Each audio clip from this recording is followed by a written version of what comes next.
Wilt thou be gone? It is not yet near day. It was the nightingale, and not the lark, that pierced the fearful hollow of thine ear. Nightly she sings on yon pomegranate tree. Believe me, love, it was the nightingale.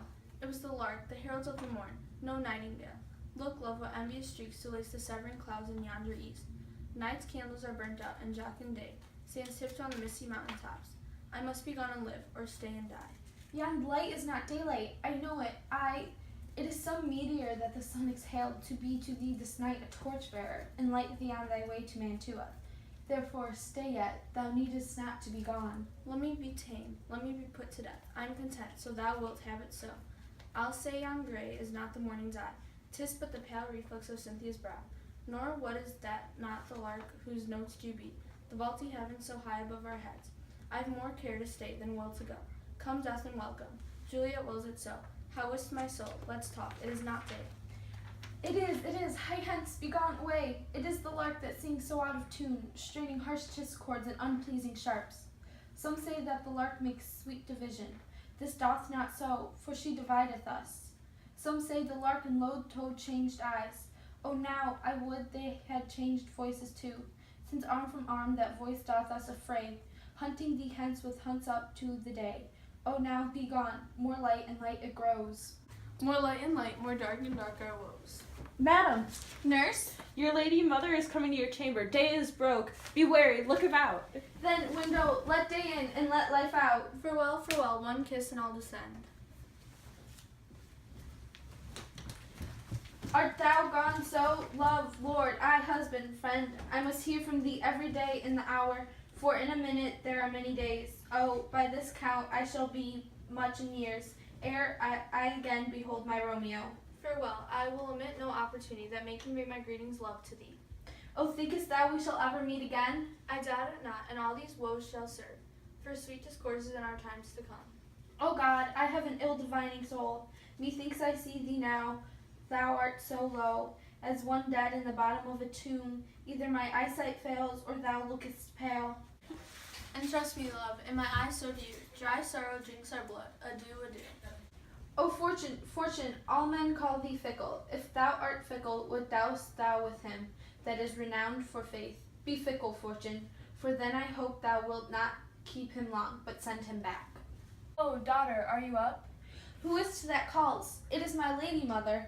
Is she not down so late, or up so early? What unaccustomed cause procures her hither? Why, how now, Juliet? Madam, I am not well. Evermore weeping for your cousin's death? What wilt thou wash him from his grave with tears? And if thou couldst not make him live. Therefore have done, some grief shows much of love, but much of grief shows still some want of wit. Yet let me weep for such a feeling loss. So shall you feel the loss, but not the friend which you weep for? Feeling so the loss, I cannot choose but ever weep with the friend. Well, girl, thou weepst not so much for his death, as that the villain lives which slaughtered him. What villain, madam? That same villain Romeo. Villain, and he be many miles asunder. God pardon him. I do with all my heart, and yet no man like doth grieve my heart. That is because the traitor murderer still lives. I, madam, from the reach of these my hands, would none but I might venge my cousin's death. We will have vengeance for it, fear thou not. Then weep no more, I'll send to one in Mantua, where that same banished renegade doth live. Shall give him such an accustomed dram that he shall soon keep Tybalt company. And then I hope thou wilt be satisfied. Indeed, I shall never be satisfied with Romeo till I behold him dead. It is my poor heart, so for a kinsman vexed. Madam, if you could find out but a man to bear a poison, I would temper it, that Romeo should upon receipt therefore of soon sleep and quiet. Oh, how my heart abhors to hear him named and cannot come to him, to wreak the love I bore my cousin upon his body that hath slaughtered him. Find thou the means, and I'll find such a man. But now I'll tell thee joyful tidings, girl. And joy comes well in such a needy time. What are they? Beseech your ladyship. Well, well, thou hast a careful father, child, one who to put thee from thy heaviness, hath sorted out a sudden day of joy that thou expectst not nor I looked not for. Madam, in happy time, what day is that? Marry, my child, early next Thursday morn, The gallant young and noble gentleman, the county Paris, at St. Peter's Church, shall happily make thee there a joyful bride. Now by St. Peter's Church and Peter too, he shall not make me there a joyful bride. I wonder at this haste, that I must wed ere he that should be husband comes to woo.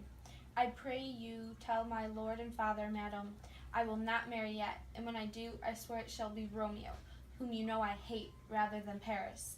These are news indeed. Here comes your father. Tell him so yourself, and see how he will take it at your hands. When the sun sets, the earth doth drizzle dew, but for the sunset of my brother's son, it rains downright. How now can do a girl what, still in tears? Evermore showering in one little body, thou counterfeits a bark, a sea, a wind. For still thy eyes, which I may call the sea, do ebb and flow with tears, the bark thy body is, sailing in the salt flood, the winds thy sighs, who raging with thy tears, and they with them, without a sudden calm will overset thy tempest-tossed body. How now, wife, have you delivered to her our decree? Aye, sir, but she will none, she gives you thanks. I would the fool were married to her grave. Soft, take me with you, wife. How will she none? Doth she not give us thanks? Is she not proud? Doth she not count her blessed? Unworthy as she is, that we have wrought her such a worthy gentleman to be her bride. Not proud you have, but thankful that you have. Proud I can never be of what I hate, but thankful even for hate that is meant love. How, Chalk's logic. What is this? Proud, and I thank you, and I thank you not, and yet not proud. Mistress Minion, you thank me no thankings, nor proud me no prouds, but fettle your fine joints against Thursday next, to go with Paris to St. Peter's Church, or I will drag thee on a hurdle thither. Out, you green sickness carry on, out, you baggage, you tallow face. Fie, what, are you mad? Good father, I beseech you on my knees, hear me with patience, but to speak a word. Hang thee, young baggage, disobedient wretch. I tell thee what, get thee to church a Thursday, or never after look me in the face. Speak not, reply not, do not answer me, my fingers itch. Wife, we scarce thought us blessed, that God had lent us but this only child, but now I see this one is too much, and now we have a curse in having her. Out on her, Hilden. God in heaven bless her. You are to blame, my lord, to rate her so.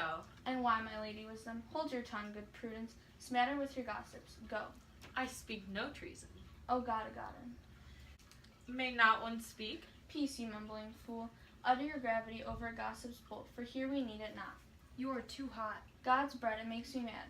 Day, night, work, play, alone in company still my care hath been, to have her matched, and having now provided, a gentleman of noble parentage, of fair domesticness, youthful and nobly lined, stuffed as they say with honorable parts, proportioned as one's thoughts would wish a man, and then to have a wretched puling fool, a whiny mamma in her fortune's tender, to answer, I'll not wed, I cannot love, I am too young, I pray you pardon me, but an you will not wed, I'll pardon you.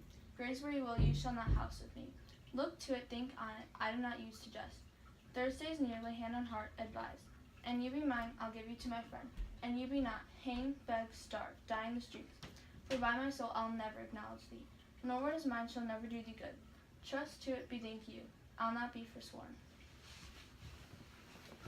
Is there no pity sitting in the clouds that sees into the bottom of my grief? Oh, sweet my mother, cast me not away. Delay this marriage for a month, a week, or if you do not, make this bridal bed in that dim monument where Tybalt lies. Talk not to me, for I'll not speak a word. Do as thou wilt, for I have done with thee. O God, O nurse, how shall this be prevented? My husband is on earth, my faith in heaven. How shall that faith return again to earth, unless that husband send it to me from heaven by leaving earth? Comfort me, counsel me, alack, alack, that heaven should practice stratagems upon so soft a subject as myself. What sayest thou? Hast thou not a word of joy? Some comfort, nurse. Faith, here it is. Romeo is banished and all the world to nothing, that he dares never come back to challenge you, or, if he do, it needs must be by stealth. Then, since the case so stands as now it doth, I think it best you married with the county. Oh, he's a lovely gentleman. Romeo's a disclout to him, an eagle, madam, hath not so green, so quick, so fair an eye as Paris hath. Beshrew my very heart, I think you are happy with this second match, for it excels your first, or, if it did not, your first is dead, or 'twere as good he were as living here, and you no use of him.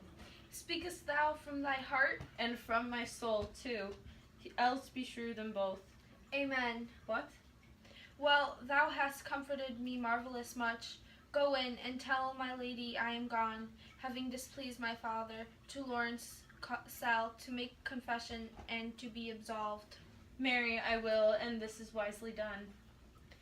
Ancient damnation, O most wicked fiend, it is more sin to wish me thus forsworn, or to dispraise my lord with that same tongue which she hath praised him with above compare so many thousand times. Go, counselor, thou and my bosom henceforth shall be twain. I'll go to the friar to know his remedy. If all else fail, myself have power to die.